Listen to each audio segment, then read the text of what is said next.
Queridos, de novo então, bom dia na graça e na paz. Amém? Glória a Deus. Eu ouvi esses dias, o Aleph, tá vindo com pressão aí para vocês aí o áudio? Tá ouvindo bem minha voz? Eu ouvi esses dias duas coisas, eu tinha o hábito de falar ordem e progresso. E aí, eu ouvi uma pessoa falando assim, às vezes você não tem muita coisa para pôr em ordem. Então você tem que ter um pouquinho de progresso para também pôr progresso, para depois fazer ordem, pôr em ordem. Porque se você tem uma sala vazia, pode pôr um pouquinho mais de retorno aqui para mim, Aleph? Se você tem uma sala vazia, e você vai fazer ordem como, né? Você vai colocar em ordem como? Pode colocar um pouquinho mais. Isso. Vamos orar pelos nossos pequenos. Glória a Deus pela vida de vocês. Eu vou orar por vocês, tá? Querido Pai, que a classinha hoje seja maravilhosa, que os teus pequeninos cresçam, desenvolvam, se estruturem, ó Pai. Em nome de Jesus eu abençoo a vida deles, a vida dos professores, que seja um momento especial de crescimento espiritual, sejam abençoados em nome de Jesus, amém. Pode ir para a classinha lá, amém, glória a Deus. Mais 10%, 10, Aleph, mais 10 centavos de retorno para mim aqui, 10 centavinhos, vai. Aí para vocês, tá bom o áudio aí, Fê, tá ouvindo bem? Não? Eu estou sentindo que tá. Oi? Tá saindo só no retorno. Então aumenta um pouquinho aí, porque eu estou sentindo que, parece que eu falo se o pessoal tô longe, né? Agora melhorou, né? Isso, muito bem, Aleph. Parabéns, obrigado. Vamos se ajeitando, né? É isso aí. Então, queridos, é ordem e progresso. E progresso e ordem também, né? Então eu tenho visto que Deus, Ele tem abençoado a nossa vida, nos projetos, porque Deus Ele pegou o mundo e fez o mundo do caos Ele fez o mundo, do caos Ele disse, haja luz, e houve luz, e a terra era sem forma e vazia, e o Espírito de Deus se movia sobre as águas, e tudo que foi criado, Ele foi declarando pelo poder da sua palavra. Então, vamos trazer para a nossa vida. A nossa vida estava um caos, antes de conhecermos a Cristo. E aí a primeira coisa que precisou vir foi o que? A luz. Quando a luz entra na nossa vida, sabe que sentimento que vem? Está tudo errado, minha família está errada. O que eu estou fazendo está errado. Você começa a perceber o caos que sua vida está, porque veio a luz. Mas antes de vir a luz, você estava no caos e não estava nem aí. Você não estava ligando para nada. Porque no caos, você estava ali mergulhado, você não conhecia a luz. Então o que vinha para você é lucro. Você está na bagunça, o que vier é lucro. Mas agora veio a luz. A luz, ela traz uma percepção do ambiente. Você consegue enxergar. E agora é hora de você ajustar, complementar a sua vida e colocar em ordem. Então essa mensagem que eu quero dizer para vocês é organizando a vida. Organizando a vida. E o que é a nossa vida hoje? Quem conhece a Cristo, a nossa vida é um altar. Então, organizando o altar. Eu quero pedir que você feche os seus olhos, curve a cabeça. E eu quero, antes de mais nada, orar pela tua vida. Abençoar a tua vida. Querido Deus, no nome do teu Filho Jesus, eu entro na sua presença pelas portas da oração.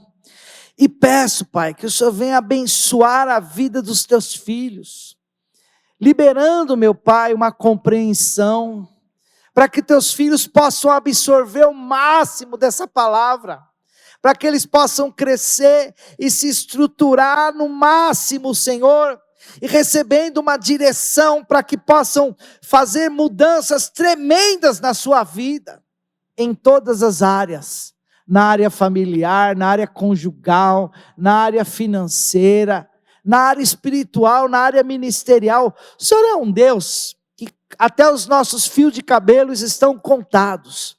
Então, em nome de Jesus, meu Pai, consagramos esse momento diante do seu altar, as nossas vidas diante do seu Espírito Santo, e o poder de Deus venha se manifestar sobre os teus filhos em nome de Jesus. Repita comigo: Espírito Santo, eu estou aqui para que o Senhor venha mudar, transformar e trazer a tua luz sobre mim. Amém? Amém, amém. Pode dar um aplauso ao nosso Deus. Aleluia, glória a Deus. Então, eu quero falar sobre duas coisas: organizando a vida e ficando firme naquela organização. Primeira coisa, organizando a vida. Quando a vida está bagunçada, a gente vai... Quando alguém encontra Cristo, já aconteceu isso várias vezes. A pessoa chega na igreja e fala assim: pastor, parece que eu aceitei a Cristo na minha vida, piorou. Aí eu já até conheço essa conversa. Todo novo convertido: piorou a minha vida. Ah, é? Por que piorou? Ah, porque a minha vida está um caos. Brigado com a minha esposa, meu filho na droga, minha mulher estava pensando em divorciar, a gente está bagunçado, está isso. Falei: querido, antes de você aceitar Jesus, estava assim? Estava. Só que a luz estava apagada, agora você percebeu. Você acendeu uma luz, você conseguiu contemplar que está tudo bagunçado, tudo fora de ordem, tudo desalinhado. Agora você tem duas opções a fazer: se acomodar com isso, aceitar, deixar assim, se acostumar, coloca um óculos escuro, coloca uma bengalinha e vai vivendo naquele caos para você nem ver. Eu já vi crente assim, que eles vivem com a vida bagunçada, aí na hora que chega na igreja, quer só aliviar o sentimento de culpa, aí chora. Você fala: meu Deus, que irmão espiritual. Ele está chorando porque a vida dele está bagunçada e ele não quer mudança. Pode falar: misericórdia. A vida dele está bagunçada, ele não quer. Por que ele chora? Por que ele se quebranta? Porque a vida dele está um caos. Mas você libera uma palavra profética e ele diz: amém, glória a Deus. Ele aprendeu a linguagem da hipocrisia, como o Renê falou ontem, né? A linguagem da hipocrisia. Você fala: porque Deus vai amém, eu tomo posse, mas a vida está um caos. Aprender a linguagem da hipocrisia, isso é terrível. Isso é terrível. Porque o que é a hipocrisia? Vem de hipócrita, né? Só para vocês entenderem, hipocrisia é uma pessoa que ela finge ser, mas não é. Ela finge ser, mas não é. E o problema é quando eu estou sendo hipócrita. Porque eu estou fingindo ser algo e de repente meu altar, minha casa está bagunçada, meu ministério está bagunçado, minha vida financeira está bagunçada, minha vida profissional. Pastor, você fala de vida financeira como se eu estou na igreja, eu quero buscar Deus, não tem nada a ver com as finanças. Quem acha que não tem nada a ver com a finança, o jeito que você serve a Deus? Jesus, ele disse assim: se você não souber organizar as finanças aqui desse mundo, na sua vida, quem vai te confiar as riquezas da eternidade? Pode falar ai, ou fala Deus, ou misericórdia. Porque a maneira que nós organizamos a nossa vida financeira, como assim? Generosidade, prioridade, valores, investimos o tempo, dedicação, é a maneira que nós demonstramos para Deus como nós amamos Ele. Então, Por isso que Jesus ele disse mais sobre dinheiro do que sobre salvação. Quando ele disse, se você for fiel no pouco, no muito te colocarei, nós usamos esse versículo para falar mais de dízimo. Mas não é de dízimo não. Seja fiel no pouco, que no muito eu te colocarei. Por que uma pessoa começa a prosperar quando ela dá o dízimo? Ela repreende o devorador, tudo, mas ela começa a saber o que é 10%. Que a vida inteira dela lá no mundo, você fala assim, dá 10%, quanto você ganha? A pessoa não tem nem noção quanto que ela ganha, quanto que ela gasta, quanto que desconta dela, quanto que ela está devendo, quanto que é lucro bruto, lucro líquido. Ela dá 10% mais ou menos na fé, na orelhada, e ela não se organiza. Então muitas pessoas começam a dar o dízimo, é porque elas começam a saber quanto elas estão ganhando, quanto que é lucro líquido, quanto que é lucro bruto, né? Quanto que é que ela pode separar para gastar, o quanto que é dela, e ela começa a ser fiel no pouco. Opa, isso aqui é de casa, isso aqui é para fazer compra. Ela está com fome, passou em frente ao McDonald's, olha, no meu orçamento não dá para comprar McDonald's hoje, só depois do pagamento.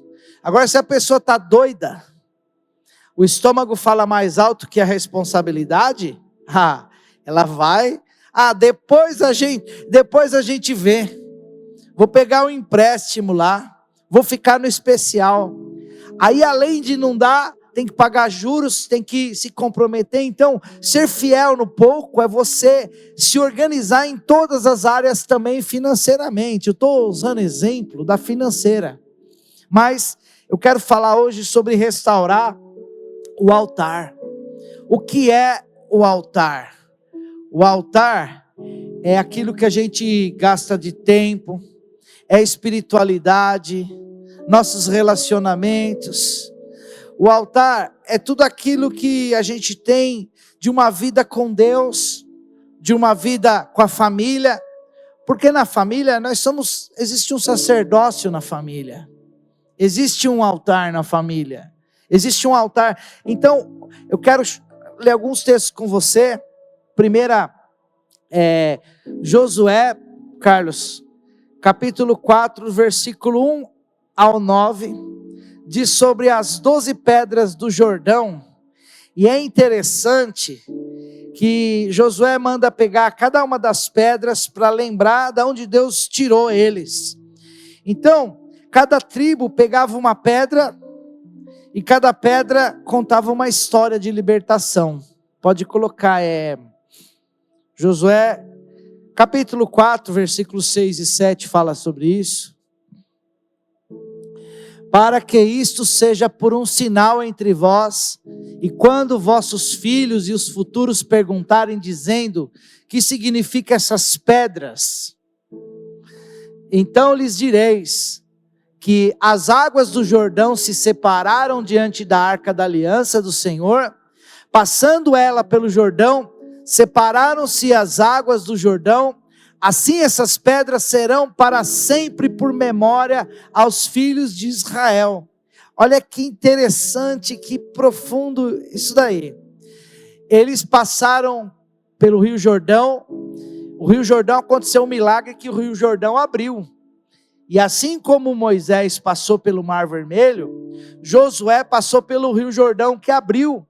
Então Josué falou assim, cada um de vocês vão pegar um representante de cada tribo, das 12 tribos, e das 12 tribos, vocês vão pegar uma pedra grande, nós vamos edificar um altar, que vai ficar um altar para o Senhor aqui, com 12 pedras, o altar ele tinha sempre 12 pedras, para poder queimar o sacrifício, para poder queimar o cordeiro, para poder fazer o momento de adoração a Deus, para poder botar fogo.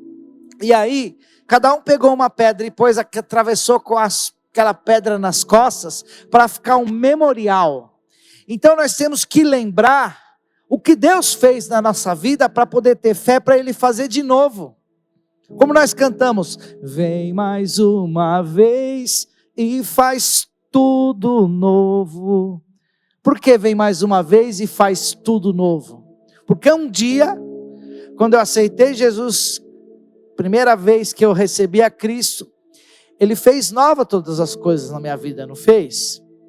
E aí eu falo, vem mais uma vez e faz tudo de novo, porque o altar ele vai se bagunçando ao decorrer do dia. A gente, depois que você aceitou Jesus, eu não sei você, mas eu já pequei. Já me decepcionei comigo mesmo, já fui grosso com a minha esposa, já fui grosso com os meus filhos, depois eu percebi, passei farol vermelho, percebi, falei o que não devia, quis ouvir o que não devia, minha alma quis ver o que não devia. Será que só acontece? Será que é só comigo que acontece isso? Essa igreja, pai, pode levar ela. Pode matar eles todos fulminados agora, porque é só comigo, pai, que acontece isso. É só comigo que acontece isso? Ai, que alívio. Tem mais os 3 que acontece isso ainda. 4. Por quê? Então, quando a gente fala, queremos fazer tudo novo, nós temos que lembrar de onde Deus nos tirou. Quando eu entreguei minha vida para Cristo, como que estava o estado da minha alma? Os problemas que eu estava relacionado, os vícios, as mentiras. Aí Deus deu uma organizada, fez tudo novo. Mas aí, você já está pronto? Você não tem mais falha? Eu tenho muita coisa que eu quero acertar na minha vida. Eu não estou satisfeito com quem eu sou. Então quando eu canto, vem mais uma vez e faz tudo novo. Eu preciso viver um novo. Eu preciso restaurar o altar. Então quando Josué falou para cada representante de cada tribo pegar uma pedra, das 12 tribos, as 12 pedras, era para levantar um altar. Fica imaginando, aquele príncipe daquela tribo, né, que tinha 12 tribos, tinha 12 representantes, cada um pegou uma pedra e levou nas costas e pumba, pôs no altar. Só que é o seguinte, aquele povo, eles iam levantando tendas e indo para os lugares. Aí quando eles iam para outro lugar, eles tinham que pegar as pedras. Pega a tua pedra que você pegou no rio e leva para o outro altar, porque nós estamos montando acampamento e estamos indo. Aí ele tinha que pôr a pedra na bolsa e carregar a pedra o dia inteiro. Que luta, hein? Quem escolheu uma pedra grande e pesada estava frito. Mas não podia trocar, ele não podia quebrar, porque aquela pedra era um memorial da onde Deus. Então tem coisas que nós temos que caminhar na nossa vida que pode trazer um peso, uma renúncia, um perdão. Gente, o perdão é uma das coisas mais difíceis que tem. O marido perdoa uma esposa, ou uma esposa perdoou o marido. Eu perdoei, no momento da emoção ali eu perdoei, mas no outro dia, ela tem que perdoar de novo, e de novo, e de novo, e de novo, e dói, e é difícil. Então tem que levar aquela pedra do altar e entender que para organizar o altar, toda vez que você vai restaurar o altar, você tem que pegar aquela pedra, colocar lá, organizar o altar. E para a nossa vida fluir com Deus, nós precisamos organizar o altar, restaurando o altar. E eu quero te dizer que Deus, Ele responde com fogo, porque Ele sabe até onde a gente aguenta.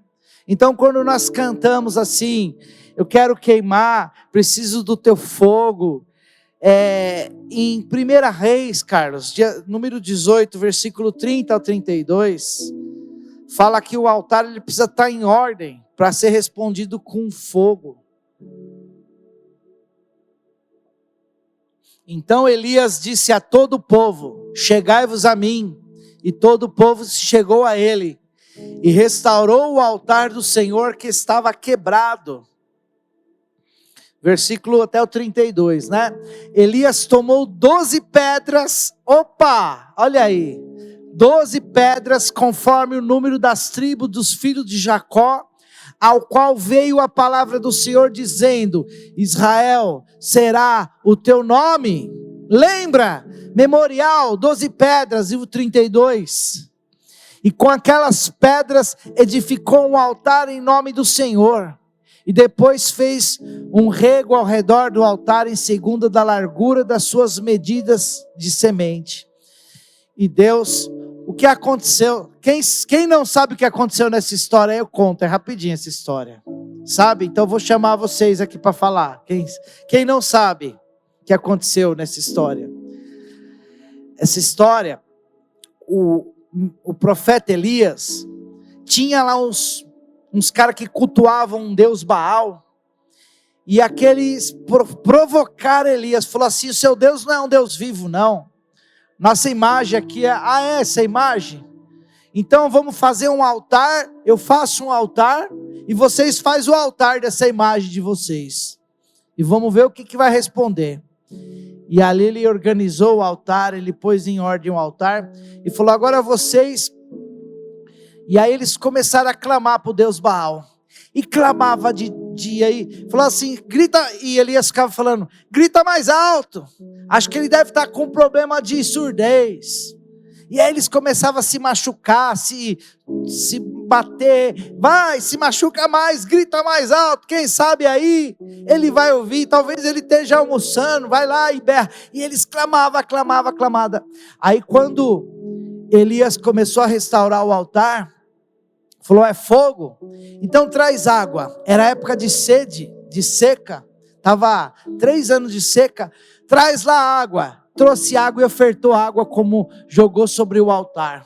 Aí ele começou a clamar, e Deus mandou fogo, queimou todos aqueles inimigos de Deus, e queimou o altar, e foi a manifestação, uma das manifestações mais poderosas ali de Deus, na vida de Elias, que queimou todos os profetas, foi fogo para todo lado, e o altar subiu aquele fogo. Então quando nós organizamos o altar, estruturamos, lembrando de onde a gente veio, nós caminhamos. E o que tem a ver as pedras e as 12 pedras? Você sabe que Deus, para que Pedro entendesse, Jesus disse assim: Pedro, tu és pedra, e sobre essa pedra edificarei a igreja. Então nós somos pedras vivas. A palavra de Deus diz que nós somos pedras vivas, sabia disso? Aqui, pedras vivas. Quando ele falou para Pedro isso, Mateus 16, 18, Jesus disse: Pedro, tu és pedra, e sobre essa pedra é um fundamento, edificarei minha igreja. Então Pedro com os 12 eram as 12 pedras do altar.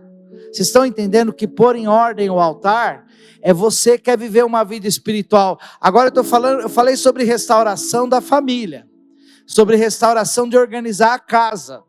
Agora aqui, quando Jesus caminhou, em Mateus 16, 18, quando Jesus caminhou com os 12, ele disse: Pedro, organiza, olá, e também te digo, tu és Pedro, e sobre esta pedra edificarei a minha igreja, e as portas do inferno não prevalecerão contra ela. Quem é pedra aí do Senhor? Pedra viva. A palavra de Deus diz que nós somos pedra viva. Então, o altar era organizado com quantas pedras? Quantas? 12. O altar era organizado com 12 pedras. Quem eram as pedras? Quem são as pedras vivas? Então, como que nós temos que organizar um altar hoje para o Senhor? Entendendo que nós estamos vivendo a época do modelo do livro de Atos dos Apóstolos. Jesus disse: Pedro, tu és pedra, sobre essa pedra edificarei minha igreja. Então pode ser, nós estamos vindo para a igreja, adoramos a Deus, mas está bagunçado porque nós não temos um altar. Eu tenho um lugar que eu tenho que ser pedra. Eu tenho o meu discipulado que eu faço com o apóstolo Fábio Abud, onde eu sou pedra ali, aonde eu sou pedra ali, para que o fogo venha, para que eu seja tratado, seja ministrado, que o fogo de Deus me queime. Mas a hora que eu estou aqui, eu estou na hora de levantar as 12 pedras. Eu tenho que saber que assim como Jesus fez, olha lá, chegando-vos para ele pedras vivas, reprovadas na verdade pelos homens, mas para com Deus eleita e preciosa. Então olha que coisa linda, nós somos as pedras vivas, eleitas e preciosas por Deus. Você é precioso para Deus. Deus quer restaurar a tua vida. Então, resumindo, o que eu quero dizer para você, você precisa pôr em ordem o teu altar espiritual, para poder ver como está a sua vida financeira, familiar, porque senão nós somos frequentadores de igreja, que acostumamos a vir de uma maneira hipócrita para a casa de Deus, para amenizar um sentimento de culpa, de erro que a gente fez, e o vir para a igreja não muda nada, se nós não mudarmos lá fora. Aqui é um quartel-general que você recebe instruções, que a mudança verdadeira você vai acontecer lá fora. Você está aqui num quartel-general, soldado de Cristo, soldada de Cristo, recebendo instruções para que lá fora você transforme a tua vida. Então você está recebendo dicas, instruções, e fiz minha parte, fui na igreja. Não, você recebeu instruções, comandos, porque você é um soldado. Aonde é o campo de batalha? É aqui que é o campo de batalha? Aqui todo mundo se abraça, é crente, é bonitinho, tal, mas lá fora que o bicho tenta pegar, é lá fora. Então o que eu recebo aqui, eu vou pôr em prática lá fora. E se você não absorver bem, quanto tempo que demora uma palavra num culto de domingo? 40 minutos. 40 minutos, você recebe instruções para pôr em prática. Domingo à noite, segunda de manhã, à tarde à noite, terça-feira o dia todo, quarta-feira, quinta-feira, sexta-feira, sábado. O que você recebeu aqui é para você receber instrução para mudar a tua vida.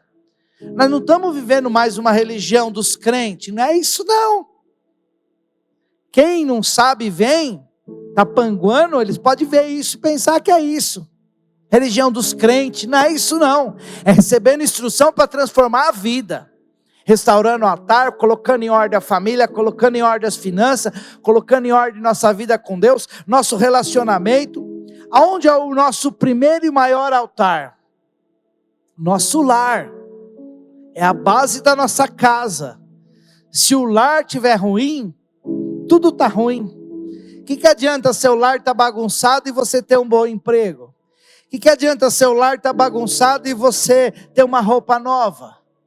Agora você pode estar com a roupa velha, mas sua casa é um pedacinho do céu, glória a Deus. O seu lar é um pedacinho do céu, glória a Deus. Qual é o sentimento que você tem na hora que você chega no seu lar, na sua casa? É transformar o seu lar no melhor lugar do mundo. É um lugar onde vem o fogo de Deus, a presença de Deus, onde Ele reina. Então aqui você só está recebendo algumas instruções para examinar tudo e reter o que é bom. Você tem todo o direito de falar, não, isso não serve para mim nesse dia de hoje. Mas de repente você pode falar que isso serve para você nesse dia de hoje. Vocês estão aqui comigo, amém?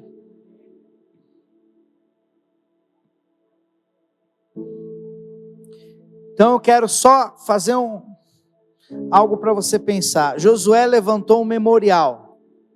Precisamos sempre nos lembrar. Josué levantou um memorial, porque para trazer a memória, as 12 pedras fazia o povo lembrar que as 12 pedras, que eles passaram o mar, o rio Jordão abriu. Então Josué falou, vocês pegam as pedras do rio, vocês vão lembrar que Deus fez milagre. Então o primeiro passo, nunca esqueça o que Deus fez na tua vida. Você pode achar, mas eu não estou lembrado que nada que Ele fez. Livramentos, preparando as coisas, até você estar aqui hoje é uma preparação de Deus, ouvindo a palavra dEle. Segundo, Elias restaurou o altar, alinhou o altar, pôs em ordem, Deus derrubou os inimigos dele e restaurou fogo. Pedro foi chamado para ser pedras, para se posicionar com firmeza. Então quando eu digo que nós temos que aprender a ser pedra, Porque nós temos uma natureza, principalmente no começo que a gente começou na fé, a gente não criou raiz, então aquela plantinha, ela ainda não tem profundidade. Se ela tomar muito sol, se ela tomar uma ventania forte, ou se ela tomar muita chuva forte, aquela plantinha morre, porque ela não criou raiz. Então, quando Jesus disse, Pedro, tu és pedra, nós temos que ficar firme e inabalável. É assim, eu escutei uma ilustração um dia, do homem de Deus, e fiquei pensando sobre ela. O ministério, ele é como se você entrasse num avião, e a hora que você estivesse lá no avião, aí como que é o nome do... Oi? Não, o piloto não, a aeromoça, né? Comissário de bordo falasse assim, nós começamos aqui, estamos em pleno voo, eu vou falar para vocês, no meio da viagem, tem uma notícia para dar para vocês. O avião vai cair. Eu não sei que hora que é, mas cada um aqui vai ter um paraquedas para vestir. Você vai ficar com esse paraquedas aí, porque qualquer hora, a hora que o avião começar a cair, vai abrir a escotilha e você vai poder pular e vai poder se livrar. O ministério é assim. E aí, você vai estar com aquela mochila nas costas, sentado, vai estar machucando, vai começar a queimar suas costas, você vai ficar sem posição, você vai ficar torto, vai começar às vezes a machucar um pouquinho. Você vai tirar o paraquedas das costas? Você vai, eu vou deixar esse paraquedas de lado aqui, vai. A qualquer momento você pode perder sua vida. Então nossa vida com Cristo não é para ter confortozinho só, apoio, viver só no ambiente de pessoas que você gosta, que você aceita. Existem conflitos, existem tolerâncias, que temos que tolerar as pessoas em amor. Existe rejeição que nós temos que aprender a lidar dentro da igreja. Existem julgamentos que nós vamos ter que aprender a lidar dentro da igreja. Mas eu estou com aquela mochila nas costas com paraquedas, qualquer hora eu vou precisar usar. Então eu preciso estar firme na minha postura e não me abalar com crítica, não me abalar com julgamentos, não me abalar com decepção, não me abalar com de repente alguém levanta até uma calúnia. Essa noite eu tive um sonho que uma pessoa tinha levantado uma calúnia sobre mim. Eu não lembro a pessoa, não lembro a calúnia, mas tipo assim, só para mim ter o sentimento de ser injustiçado com uma mentira. Acho que Deus fez isso para mim ter o sentimento de ser injustiçado. E aí, alguém pode levantar uma calúnia, interpretar, julgar você mal, mas aí você vai jogar o paraquedas fora? Você vai abrir mão do seu paraquedas? Então a vida com Deus, nós temos que ser firme na nossa posição. Pedro, por que Jesus chamou Pedro de Pedro? Porque antes o nome de Pedro era Simão, e o significado da palavra Simão era cana balançada no vento, que ele era considerado de ser inconstante, vulnerável. Maria vai com as outras. De repente um cara que é Maria vai com as outras, é chamado de Pedro, de tão firme que ele se tornou. Então, se aquele homem constante se tornou Pedro, imagina o que Deus não pode fazer na minha vida e na sua vida. Existe jeito ainda para nós. Porque Deus pega nossos traumas, nossas feridas, faz a gente superar. Quem já teve trauma e ferida aí, levanta a mão e diga eu. Traumas, feridas, abusos, fomos enganados, fomos manipulados. Então, nós vamos superar isso, para depois o nosso exemplo de vida, A Bíblia diz em Tiago que nós vamos superar, para que com a nossa superação nós podemos ajudar outras pessoas. A sua vida vai ser um testemunho de superação para de repente uma pessoa que está pensando até em tirar a própria vida. Você vai vencer tanto que a sua superação vai ser um referencial para uma pessoa transformar a vida dela. De cada nível que você está passando. Eu sei que tem gente que tem trauma maior, tem gente que passou no passado, tem gente que está passando, tem gente que vai, infelizmente, vai passar ainda. Porque é assim, nós perdoamos uma coisa, de repente nós somos feridos em outra. Não é verdade? Estamos em constante vida aí que a gente acaba sendo ferido. Mas o que eu quero te dizer hoje, que mesmo que se você fosse inconstante, quando Jesus disse que nós somos pedras vivas, nós somos pedras vivas, é firme, constante, sempre abundante na presença de Deus, organizando-se como um altar. Aqui nós estamos como um altar para Deus. Quando eu estava preparando essa palavra, Tarsis, eu fiquei pensando assim, que bobeira, né? Eu estou formando meus 12, mas eu estou com 8 dos 12. Não tem tempo não, que demore 10 anos, a gente vai achando. Aí Deus falou, na hora que organizar esse altar e com as 12 pedras, eu vou mandar fogo, vou mandar presença. Então é decidir organizar o teu altar, para que Deus mande fogo, mande presença, e ser você a primeira pedra. Eu sou uma pedra, eu tenho que ser uma pedra firme, constante, modelo, referencial, padrão na minha casa, movido pelo Espírito Santo de Deus.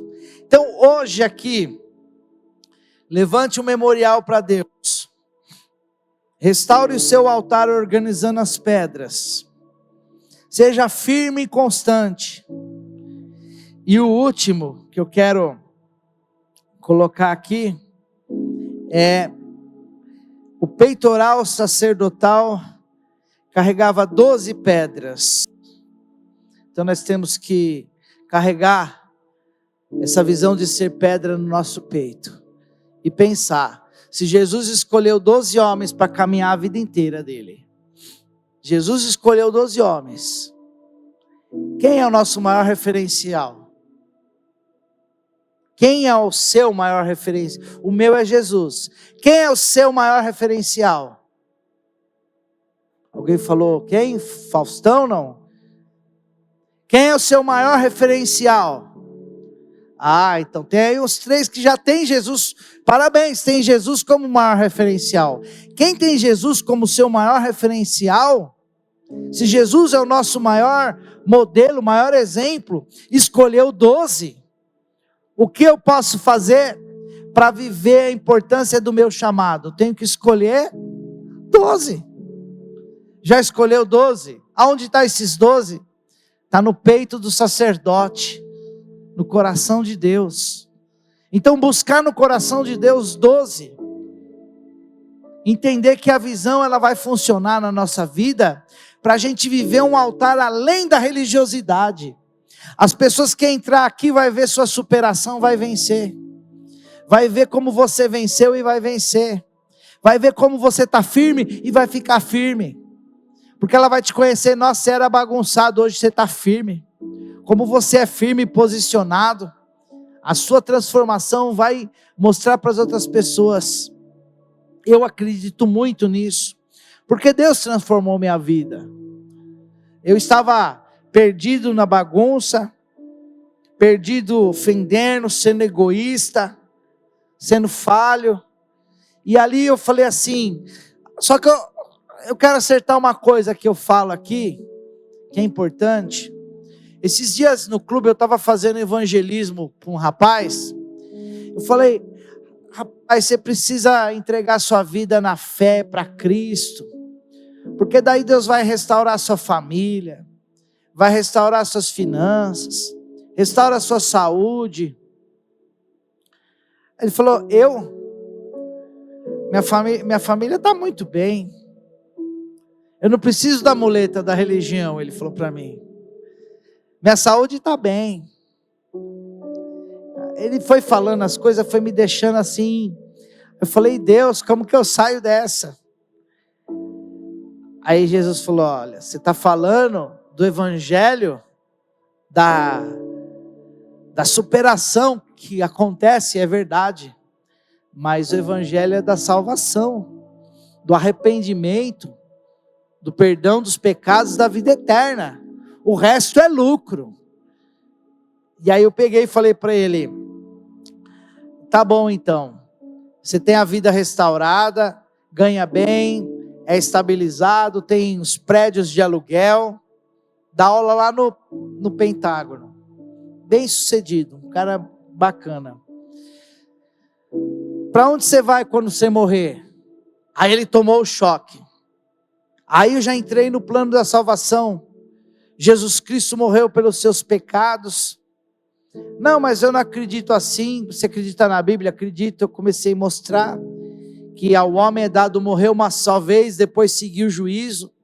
E ali eu levei ele para o plano da salvação. O plano da salvação é o que tem que ser a maior motivação para a nossa vida. Depois o resto é lucro. Então restaurar o altar, estar no coração de Deus, é passar o plano da salvação para as pessoas. Eu quero orar pela tua vida. Pedir que o Espírito Santo de Deus complete essas palavras no seu coração. Fique de pé comigo.